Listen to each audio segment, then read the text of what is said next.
Have you settled with Dominion? Have you settled with Dominion? I said, have you settled with Dominion?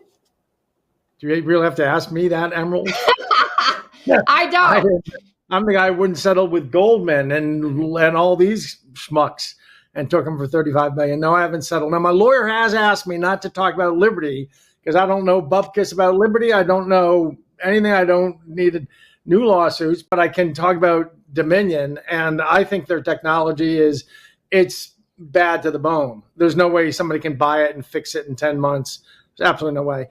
It's designed to be bad. The whole architecture is designed to be porous. Dominion is my target, and no, I have not dealt with them. And we don't necessarily have to talk about Liberty Vote to kind of explain or extrapolate what's going on here. We just have to look at the history of the voting machine companies, and we can actually pull that flow chart back up that shows some of the acquisitions and how these past companies are reconnected. And when you look at how they've acquired one another, merged with one another, changed names, you see that there is a storied history of these election voting machines. So you can see from this is how it's been done for decades. So when we hear that Dominion is being sold to whoever, it doesn't matter who it is, we look back at the history and say, okay, what's really going on here?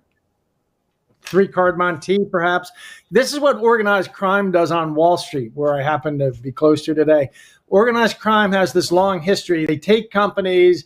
When the DOJ and the SEC get too close, they fight all they can. And when they get too close, they just crack the company and shove it into another that they are really behind as well. And they just play this shell game for decades with the DOJ and SEC. They did this all through the 90s. If you've ever seen that movie, Wolf of Wall Street, go look what those companies, when they buy old dying companies that have premier names that people will recognize, and then they do a bunch of mischief in them. And then when they get caught, they sell themselves out to another company with an old name, but that they fell on hard times. They just play these shell games for decades. So this could well be the same technique evolving in the election technology industry. That'd be my first guess. I wonder, because the president has been so outspoken about his criticisms related to voting machines in general.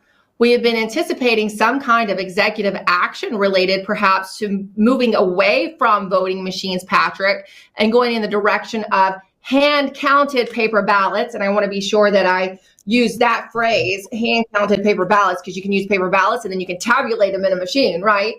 I have to wonder how his administration is feeling about this sale of Dominion, and is it being sanctioned by someone in the Trump administration?